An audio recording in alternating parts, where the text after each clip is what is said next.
Assalamualaikum warahmatullahi wabarakatuh. Halo semuanya, bertemu lagi dengan saya Marina Zulaika dengan NIM 72114191005. Di bab ke-7 ini kita akan bahas tentang pengembangan sistem.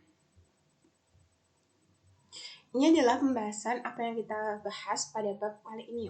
Langsung saja kita masuk pada yang pertama adalah pendekatan sistem. Terdapat 3 rangkaian pemecahan masalah oleh Dewey. Yang pertama adalah kita harus mengenali kontroversinya. Kemudian yang kedua adalah mempertimbangkan klaim-klaim alternatif atau solusinya. Dan yang ketiga baru membentuk satu pertimbangan. Pendekatan sistem sendiri adalah serangkaian langkah-langkah pemecahan masalah yang memastikan bahwa suatu masalah telah dipahami, solusi alternatif telah dipertimbangkan, dan bahwa solusi yang dipilih itu berhasil. Urut-urutan langkahnya. Yang pertama adalah upaya persiapan, yaitu menyiapkan pemecahan masalah dengan memberikan suatu orientasi sistem. Langkah-langkahnya itu yang pertama adalah melihat perusahaan sebagai suatu sistem, kemudian mengenal sistem lingkungan, kemudian mengidentifikasi subsistem perusahaan. Yang selanjutnya adalah upaya definisi, di mana terdiri atas pengidentifikasian masalah untuk dipecahkan dan kemudian memahaminya.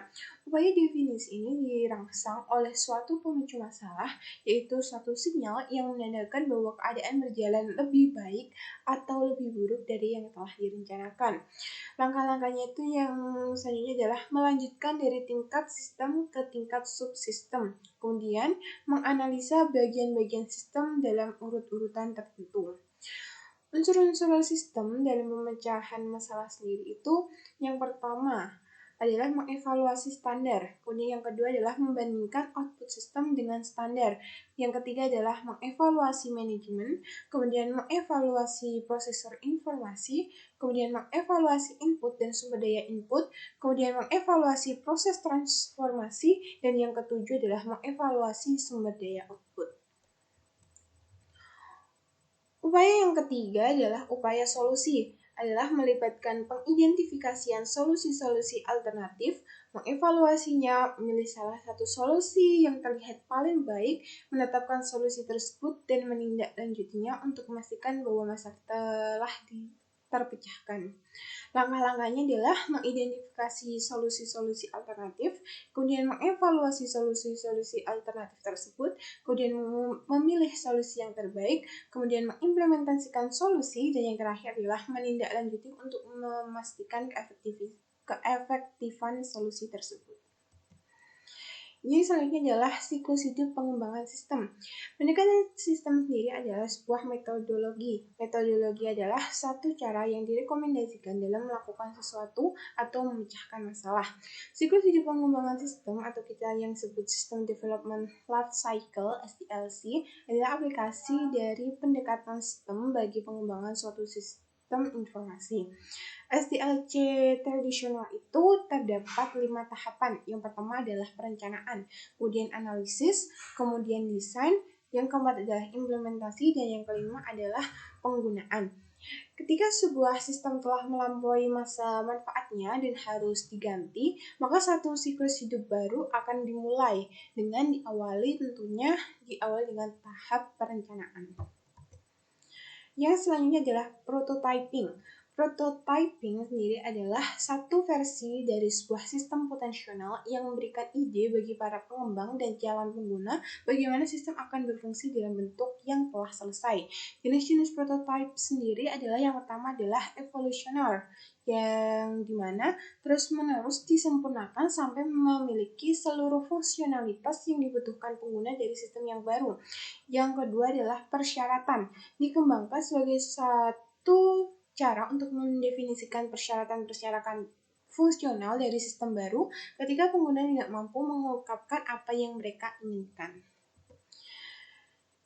Jenis-jenis prototype tadi kan saya jelaskan ada 2. Yang kemudian pengembangan dari prototype evolusioner itu langkah-langkahnya itu yang pertama itu kita harus mengidentifikasi kebutuhan pengguna, kemudian membuat satu prototype, kemudian menentukan apakah prototype dapat diterima, baru yang terakhir adalah menggunakan prototype tersebut. Untuk pengembangan prototipe persyaratan itu, langkah-langkah yang pertama adalah membuat kode sistem baru, kemudian menguji sistem baru tersebut, kemudian menentukan apakah sistem yang baru dapat diterima, dan yang terakhir adalah membuat sistem yang baru. Yang selanjutnya adalah daya tarik dari prototyping itu apa aja. Yang pertama adalah membaiknya komunikasi antara pengembang dan pengguna. Kemudian pengembang dapat melakukan pekerjaan yang lebih baik dalam menentukan kebutuhan pengguna. Kemudian pengguna memainkan peranan yang lebih aktif dalam pengembangan sistem.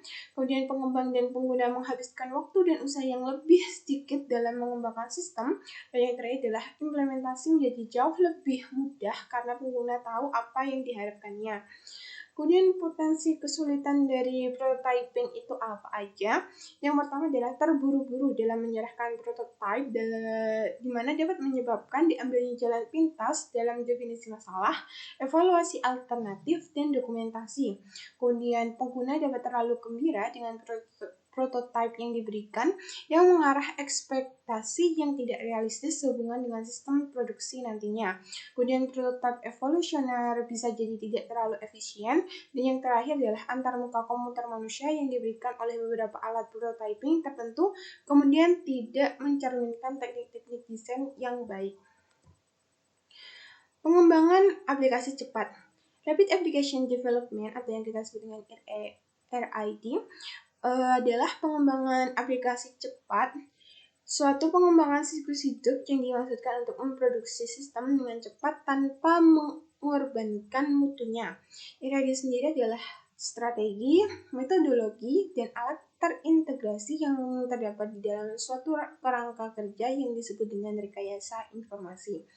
Apa saja sih unsur-unsur penting dari RID? Yang pertama adalah tentu manajemen, kemudian kita butuh orang, kemudian yang ketiga adalah metodologi, dan yang keempat adalah alat-alat. Pengembangan berfase. Tahap-tahap pengembangan berfase sendiri. Pengembangan berfase adalah suatu pendekatan bagi pengembangan suatu informasi sistem informasi yang terdiri atas 6 tahap. Yang pertama dimulai dari investigasi awal, kemudian analisis, kemudian desain, keempat konstruksi awal, kelima konstruksi akhir, dan yang keenam adalah pengujian dan pemasangan sistem. Fase-fase modul. Sistem sendiri itu dibagi menjadi 3 modul utama. Yang pertama adalah pembuatan laporan, kemudian yang kedua adalah basis data, dan yang ketiga adalah antarmuka web. Jika prototyping paling sesuai digunakan untuk sistem kecil, metodologi RAD paling sesuai untuk sistem yang besar. Maka pengembangan berfase itu dapat digunakan untuk pengembangan segala jenis ukuran sistem. Kuncinya adalah cara bagaimana sistem dibagi menjadi modul-modul yang masing-masing akan dianalisis, dirancang, dan dibuat secara terpisah. Desain ulang proses bisnis. Desain ulang proses bisnis atau yang kita sebut dengan business process redesign atau BPR mempengaruhi operasi TI dalam 2 hal. Yang pertama adalah TI dapat menerapkan BPR untuk mendesain ulang sistem-sistem informasi yang hidupnya tidak dapat dipertahankan lagi dengan pemeliharaan biasa. Dan yang kedua adalah ketika sebuah perusahaan menerapkan BPR pada operasi-operasi utamanya, usaha ini akan selalu memberikan efek gelombang yang menyebabkan perancangan ulang sistem informasi. Kemudian rekayasa terbalik.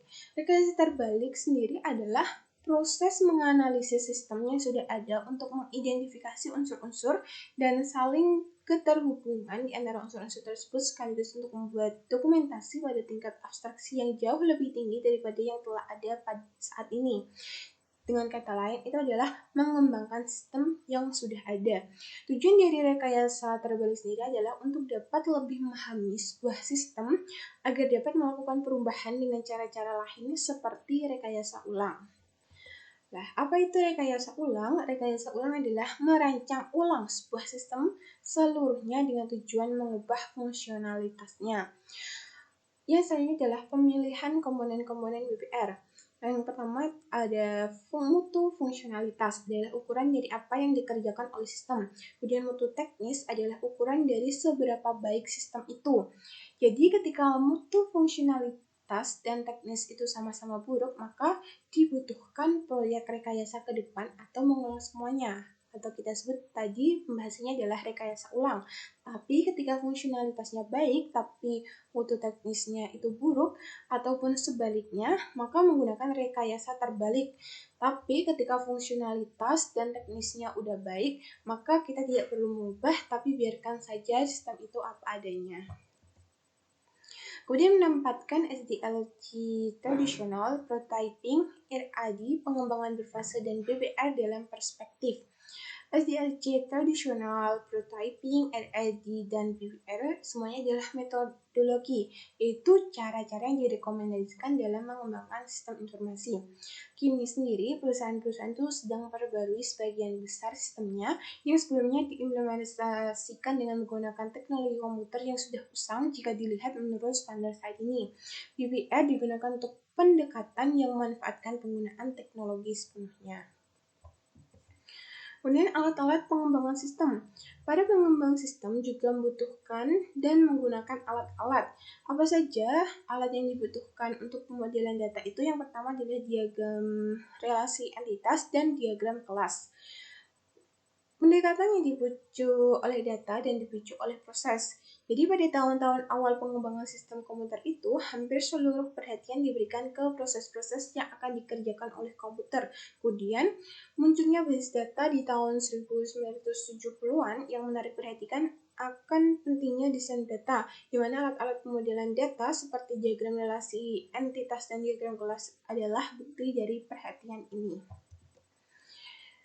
Pemodelan proses, kita masuk tadi ada alat yang kedua, kita bahas satu-satu. Yang pertama adalah diagram arus data. Data flow diagram atau DFD adalah penyajian grafis dari sebuah sistem yang pergunakan 4 bentuk simbol untuk mengilustrasikan bagaimana data mengalir melalui proses-proses yang saling tersambung. Simbol-simbol tersebut itu mencerminkan yang pertama adalah unsur-unsur lingkungan dengan mana sistem berinteraksi, yaitu memberikan input data kepada sistem dan menerima output data dari sistem. Yang kedua adalah proses, yaitu sesuatu yang mengubah input menjadi output. Kemudian yang ketiga adalah arus data, yaitu sekumpulan unsur data yang berhubungan secara logis yang bergerak dari satu titik atau proses ke titik atau proses yang lainnya. Dan yang keempat adalah penyimpanan data sebagai suatu gudang data. Kemudian pemodelan proses, kasus penggunaan.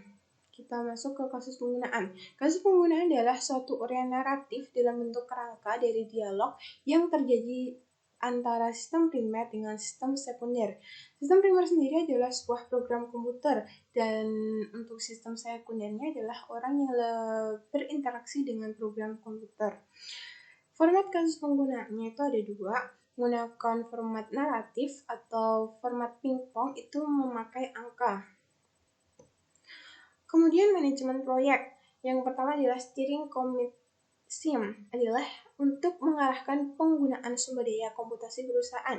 Fungsi utamanya adalah yang pertama adalah menciptakan kebijakan, kemudian melakukan pengendalian fiskal, dan yang ketiga adalah menyelesaikan perselisihan. Steering committee SIM ini sendiri adalah bukti yang paling nyata bahwa perusahaan memang berniat untuk menjadikan sumber daya informasi tersedia bagi seluruh pengguna yang benar-benar membutuhkannya. Kemudian kepemimpinan proyek, steering committee sendiri itu tentu jarang ikut terlibat langsung dengan detail pekerjaan, di mana tanggung jawab ini dialihkan menjadi ke tim proyek. Tim proyek sendiri itu adalah semua orang yang ikut berpartisipasi dalam pengembangan sistem informasi. Tim proyek ini tuh tidak bersifat tetap, tapi akan dibubarkan ketika implementasi telah selesai dilaksanakan. Yang selanjutnya adalah mekanisme manajemen proyek. Grafik Gantt adalah sebuah grafik batang horizontal yang mencantumkan satu grafik batang untuk setiap pekerjaan yang dilaksanakan. Sedangkan diagram jaringan adalah sebuah gambar yang mengidentifikasikan aktivitas-aktivitas dan menghubungkannya dengan panah-panah untuk menunjukkan urut-urutan pekerjaan. Yang selanjutnya yaitu dukungan web bagi manajemen proyek. Selain sistem manajemen proyek berbasis peranti lunak seperti Microsoft Project, dukungan juga dapat diperoleh dari internet. Contohnya apa aja? Misalnya kayak Logic Software, kemudian sebuah perusahaan yang berbasis di Toronto yang menghasilkan easyproject.net. Yang selanjutnya yaitu menginfrastrukturkan sistem. Sistem komputer adalah suatu struktur yang dibangun oleh mengestimasi biaya proyek. Input pengestimasian biaya. Itu yang digunakan untuk mengestimasi biaya dan jadwal proyek sendiri itu informasi mengenai sistem tertentu yang sedang dibuat dan orang yang akan melakukan pengembangan. Kemudian pengalaman historis, kemudian pengetahuan mengenai proses pengembangan piranti lunak dan alat-alat serta teknis estimasi. Alat-alat dan teknik estimasi biaya sendiri. Estimasi analogis itu menggunakan biaya aktual proyek-proyek serupa yang telah dilakukan di masa lalu sebagai dasar untuk memproyeksikan biaya dari proyek yang sudah dipertimbangkan. Estimasi dari bawah ke atas dimulai dengan detail. Semakin banyak detail awal, maka nantinya semakin akurat hasil yang diperkirakan. Kemudian alat-alat terkomputerisasi dapat digunakan secara terpisah atau untuk menyederhanakan alat-alat yang baru saja diuraikan. Kemudian output pengestimasian biaya. Estimasi biaya itu dibuat untuk seluruh sumber daya yang dibebankan ke proyek dan biasanya dinyatakan dalam unit-unit keuangan yang berlaku seperti dolar ataupun euro. Detail pendukung mendokumentasikan bagaimana estimasi tersebut dihitung dan setiap asumsi-asumsi yang diambil. Sedangkan rencana manajemen biaya itu menjelaskan bagaimana varians biaya akan dikelola.